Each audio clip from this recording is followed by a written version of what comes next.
It was a dream come true. And if you're going to have any sort of influencer wear your product, Taylor Swift is that person. She wore it organically. We didn't pay her. It was such a surprise. We did plant the seeds and we did really try to make that happen and manifest that. But it was still such a surreal moment because in that moment we knew our lives were going to change, our business was going to change, and we had 48 hours to act on it and let everybody know that this was our product she was wearing. I'm Melanie Barr. Welcome back to the She Built It podcast, your go-to place to empower you to live the life and business that you crave. I'm here to talk about everything from having the courage to make life and career leaps to the details of how to lead effectively, create successful teams, implement strategies for growth, and infuse tech innovation. I'm here to celebrate your wins and navigate through your challenges. I live in the city now, but I grew up in a town of 1,000 people. I've navigated major life leaps, a senior level corporate career, worked in professional sports, and now as a successful entrepreneur who loves business, technology, family, and making meaningful connections with you and the She Built It community. I also love a good workout and dose of self-care. Magic happens when we focus on the part of ourselves and our business that brings us joy. So turn up the audio, open your favorite notes app, grab your favorite drink, and here we go. Welcome back to the She Built It podcast. Thank you for joining us, Nina. Please introduce yourself by sharing a moment in your personal life and career that led you to the bold decision to launch Fazit. Hi, everyone. I'm Nina La Bruna. I'm 28 years old, live between New York and LA. I had started another skincare company in 2018 after I graduated NYU. That's when I partnered up with my business partner, Aliett. And it was called La Bruna Skincare, a high-end luxury skincare line. We had a lot of success, had a lot of learning, really figured out how she and I would work together as a team with that company. And from there, I realized that I wanted to do something with her that was full 50-50 partnership where we could dive in and create something together with both of our branding ideas, both of our product ideas, and create something that we mutually felt was our baby.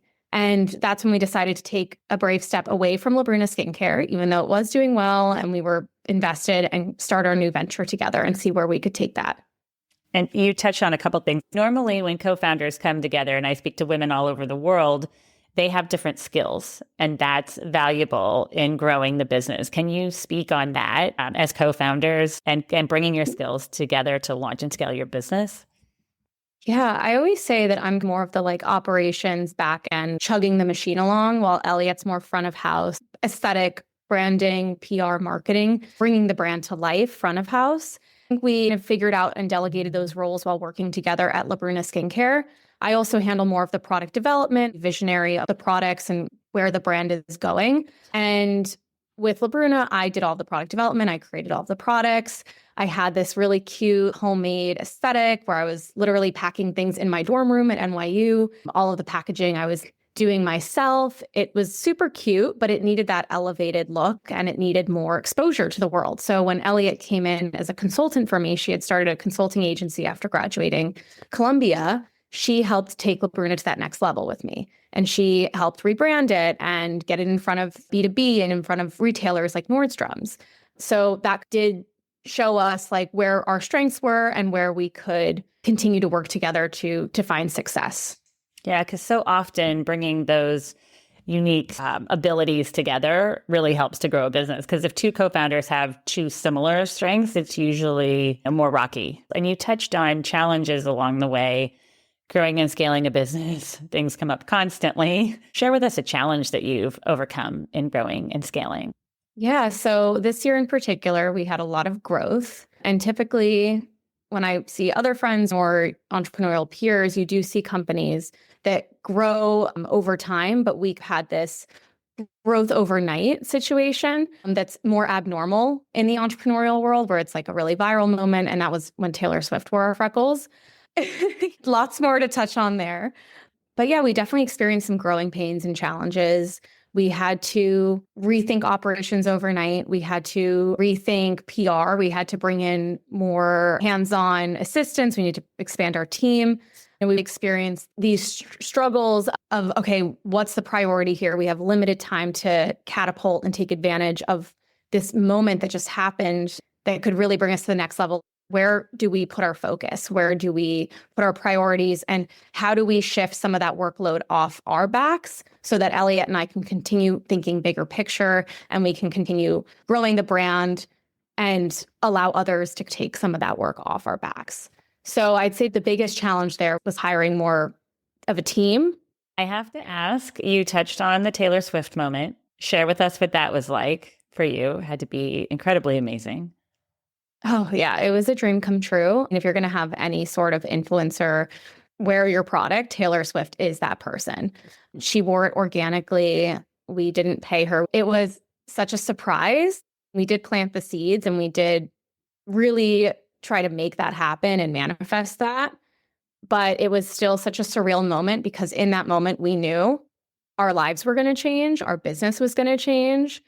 And we had 48 hours to act on it and let everybody know that this was our product she was wearing. I was actually at a coffee shop with my friend. We were doing like a little meditation, like tea house. And I checked my phone like a few minutes into my meeting with my friends. And I look and I have all of these text messages and all of these missed calls.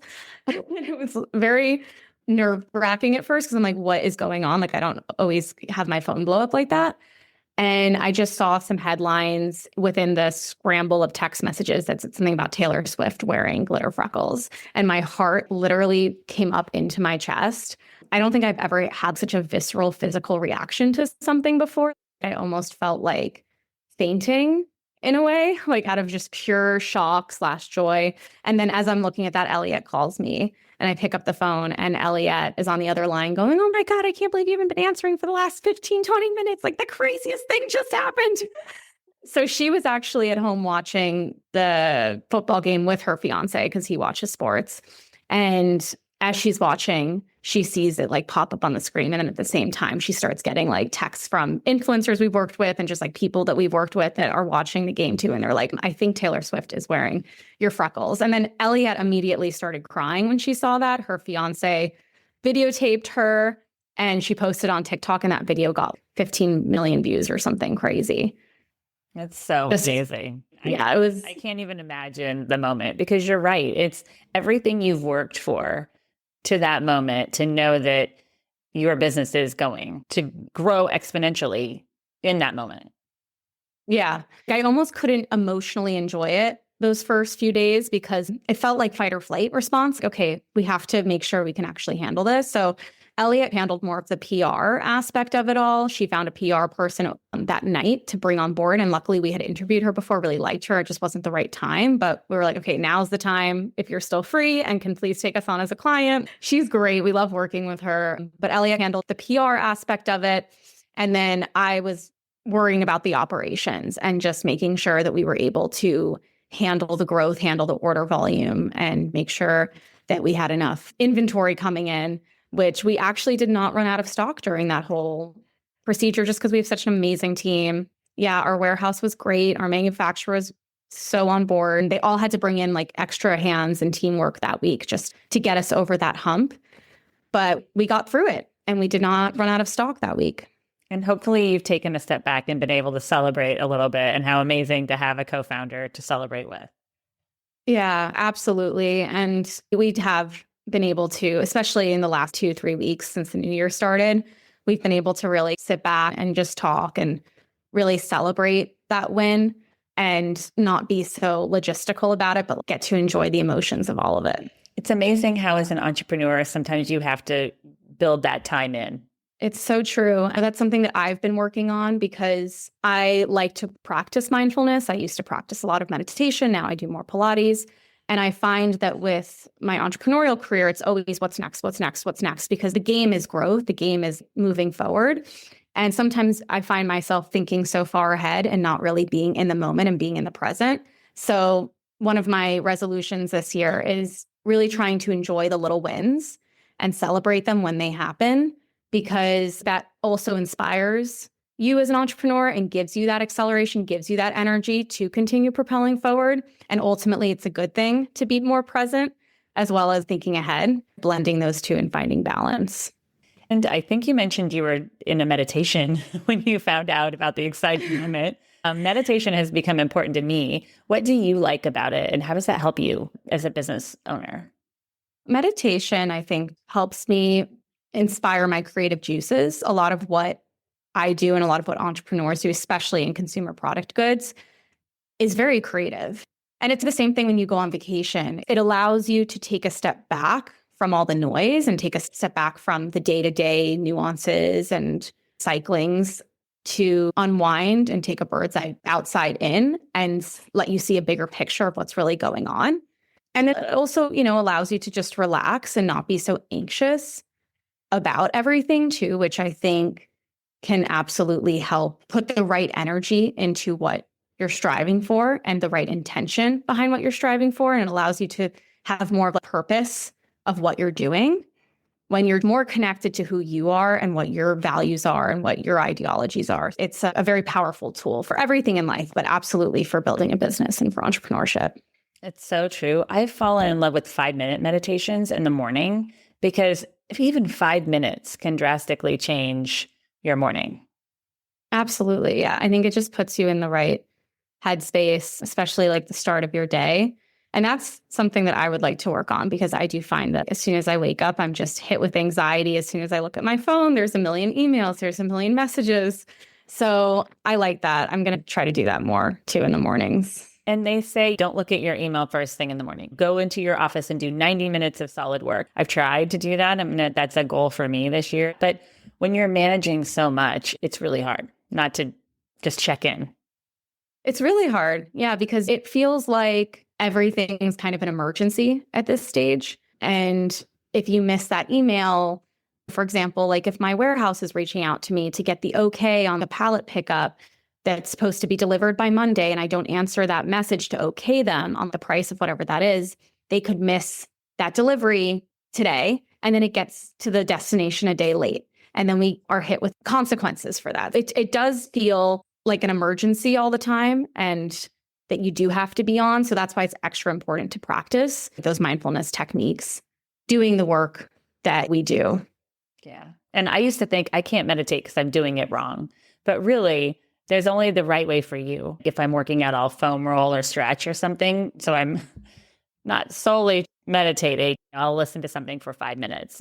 But it really does set the tone for the day. Yeah. And it's dependent on how you interpret it and what that means to you. So like meditation could also mean going for like a mindfulness walk and like listening to music. It could also mean just taking an extra 5 minutes after your workout and stretching.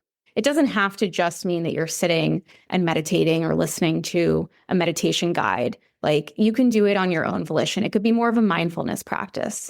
It doesn't have to be what we always think about when we think about meditation. What do you think is the most important element of leadership? And what do you look for when growing and scaling your teams, especially at the growth rate that you're going? What's really important with leadership is communication and knowing how to tell someone different ways of accomplishing a task you want, because people learn differently, people understand things differently. And sometimes if you just have one method or way of telling someone how you want something done, that might not translate. Understanding who you're working with and how you need to communicate with them in order to express what needs to get done.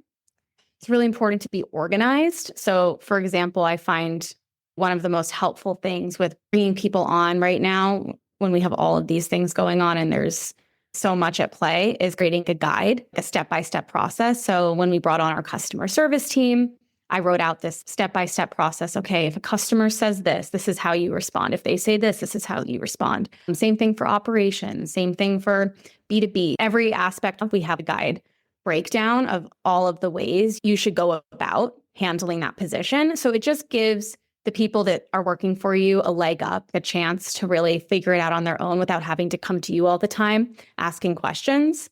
I think the biggest thing when we choose someone is that they have a go-get personality. They show an independence and ability to figure it out. Of course, it's great to ask questions and to be involved, but the best people are ones that have that kind of entrepreneurial spirit. And a lot of them do decide to work with startups for that reason too, because they can grow with the company and be a part of the team and act as like arms of the entrepreneurs, because it's just not so designated at this stage. Like you can be working as a graphic designer per se, but then you can be really handling social media. You could be handling the website. Somebody who's open-minded and flexible and really hungry to learn. Those are the best teammates. Well, that's fun too when you're doing all those different things because you never get bored. And you bring up a really good point with operations and how people learn differently. We don't always talk about that. We talk a lot about business and operations on the podcast, but that's not brought up all the time. People learn differently and are motivated by different things. So it's really smart of you to look at that. Yeah, I think so. I know that I'm someone who doesn't always necessarily get things the first time around, but once I look at it from a different way 2 or 3 times, and then I get it, then I do it really well. If I have somebody who's not really understanding the task, I try to explain it different ways. And ultimately, hopefully one of those ways translates and really makes sense and resonates with that person. And writing out the guide is really smart too, because then if you have any teammate turnover, it will be a much smoother transition the next time around. So that's really, really smart to do that. And team members want to do a good job. So giving them that communication has got to be super helpful. Yeah, it's setting them up for success. Absolutely. We've talked a lot about business today. What is one thing that you do to make sure that you're finding and living your joy? I try to take a step back from the noise, and I try to give myself permission to set boundaries with work, which is very hard to do and something that I've struggled with. So I'm working on it, but vacations are a good thing, and spending quality time with family and friends are an amazing thing. And as an entrepreneur, it's really hard to not feel guilty stepping away to enjoy your personal life. But I've learned that actually the most creative moments, the most inspirational moments, and like those aha moments have all been when I'm not at my desk, when I'm not in the nit and grit of it all, and when I'm enjoying my life and I'm enjoying being outside of that mindset. So I think it's really important and beneficial for yourself and for your energy, but also ultimately for your business to step back. It's so true, because that's usually when you have the best ideas. And isn't it great when you go for a walk or something, or you go out for a run and you look at your phone and you gain a new client and you think, oh, I can step away from this and still continue to move forward. Yeah. Looping this back to your first question, it comes full circle of when did I know I wanted to take this step to phase it? It happened when I was on vacation. My fiance and I are both Italian. We spent a few weeks in Italy during the summers, and we were in Italy together. And I remember it was like the first time I was able to unwind from work in months. And it just hit me like Aliett and I need to start a dermal patch brand. We need to make this accessible, fun product line. And I want to be 50-50 partners with her. I really want to go in this headstrong. And really that moment I don't think would have happened. And I don't think phase it would have happened if I didn't have those few days that week to really unwind and think about what I wanted and how I could get there. Such a good reminder. And what a beautiful place to go to unwind too. I know. Thank very you lucky. So much for joining us today, sharing your story and all of your business knowledge. Can you please tell us how and where we can find you? Yeah, you can find us at fazitbeauty.com. I'm also on Instagram, just Nina La Bruna.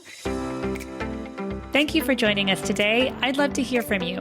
Reach out to me at hello@shebuiltit.com, on our She Built It website, or at She Built It on social. Thank you to my editor, Rich Streffolino, who always makes us sound good. Until next time, let nothing stop you from experiencing the life and business that you crave.